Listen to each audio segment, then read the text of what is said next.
Ukraine Russia gi $3.7 billion changna saba adugumba thongama bomb tawraga pokhainkhre mayam punamangna khangnaraba wafamni Ukraine amasung Russia gi war hojik shu chathaduna lagli ahanbada hek horakpa matamdadi Ukraine amasung Russia gi war ase ikuidna chayol anidagina ahum phawbada loikhini na panarambane adubu hojik chahi tangkhai after 7 months suraj bhawpa Russia amasung Ukraine lan adum chathaduna leiri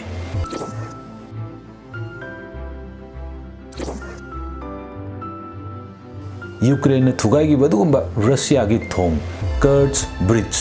2014 da Vladimir Putin masana $3.7 billion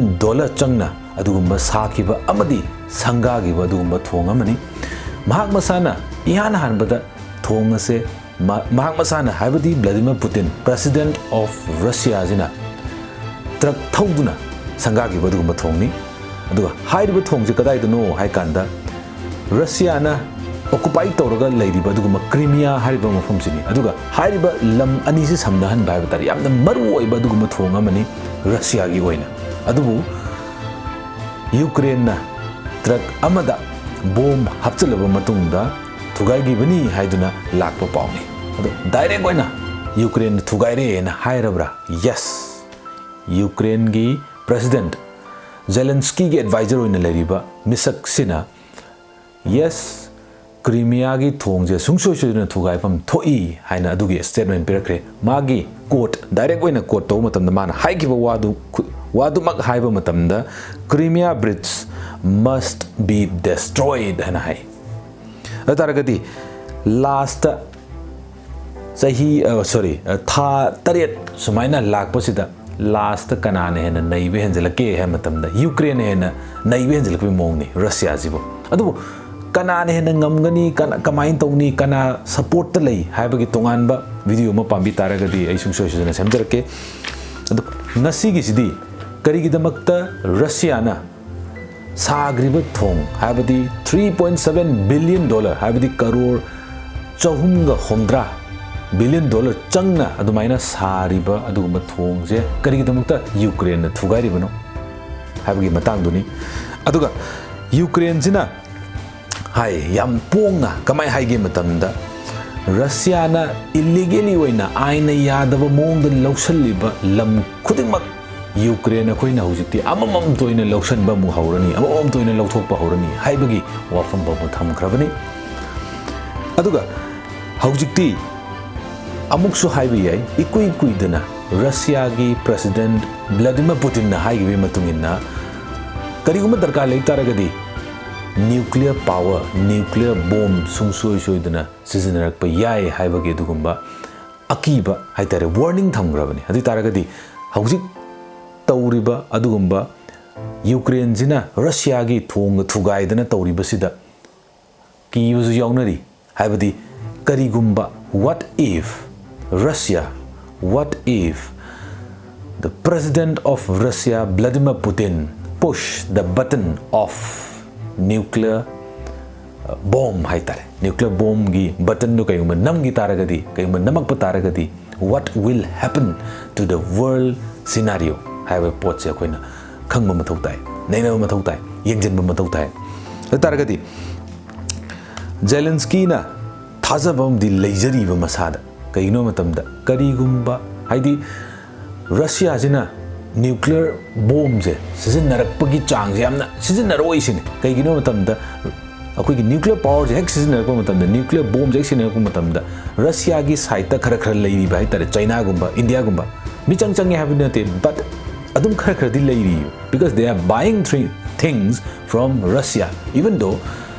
atopa leba kaya amana Russia jibu ban tawraga Russia gi market sida koigi Apple bo hairo adagi koigi KFC bo hairo McDonald bo hairo leidiba tongan fast food chain bo hairo acho giants company leidiba singje sibo pot yondrabane adu India gumba tongan ba lebak sing China gumba leidiba lebak sing sina haiba matang sida moidagi pot hena lausan bugumba adagi thau hena lausan bugumba samain tawraga Russia se support tawgi mongam de dum uri yes land du support tawi haibadi nate India na yamna seng na haiba tare India gi hujik hujik lairiba foreign affairs ke minister J Shankar na haibi matungina diplomacy dialogue lairiba sigi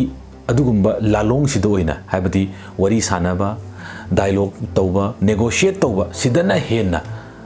adagi akoina lairiba langi mong sida pamde haibagi adumaina yamna chauna thamgrabni plus Modi na hantak SCO gi summit 2022 sida phamgiba sida Russia gi president akoigi Vladimir Putin ji ga thengnaba matamda Modi na phajana haigrabane karena haige matamda itao this is not an era for war lan gi matamna tragedy gana tasengna haigrabane adugumba India zina akoigi adum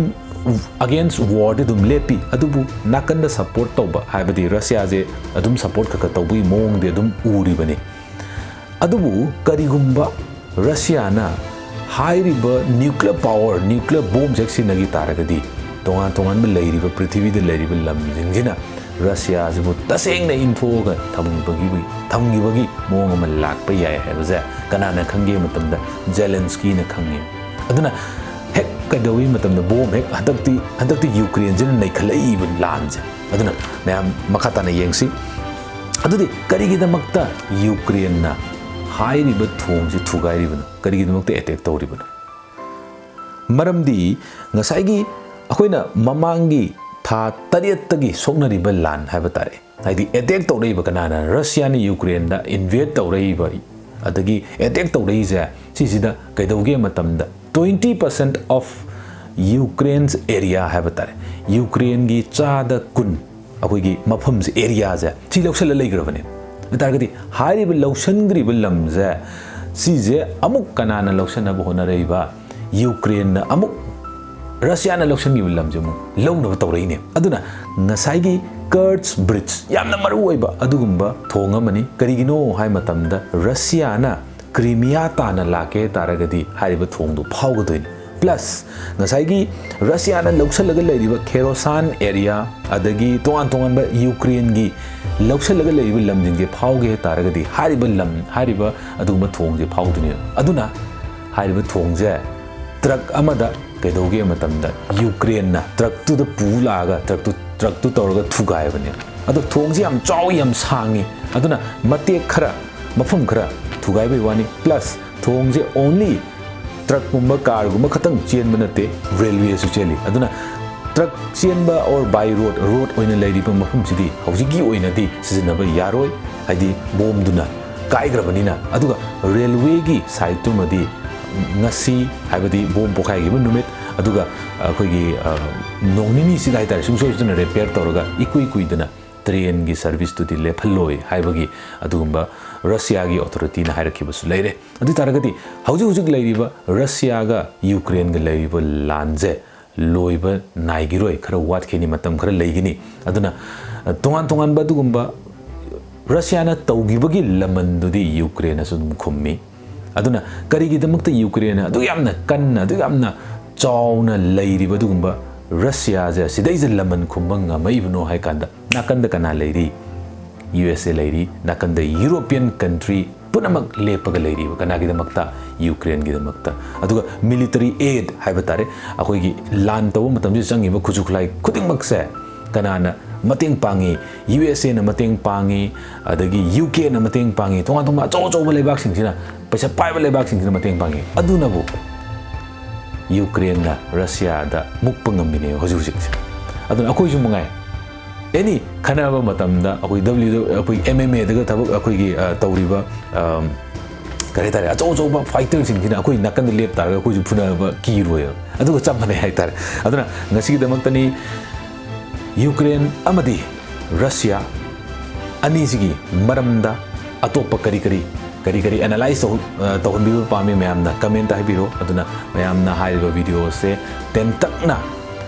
attack tawgibasida haibadi kanana Ukraine na Russia attack tawgibasida khudakta semjarakpani mayamna tele dun warobiro aduga subscribe tawbo kaubiganu karigumba haiba video se ꯃꯌꯥꯝꯅ ꯁꯤꯌꯔ ꯇꯧꯕꯗ ꯀꯥꯟꯅꯒꯅꯤ ꯍꯥꯏꯇꯥꯔꯒꯗꯤ ꯁꯤꯌꯔ ꯁꯨꯡꯁꯣꯏꯗꯅ ꯇꯧꯕꯤꯌꯨ ꯑꯗꯨꯒ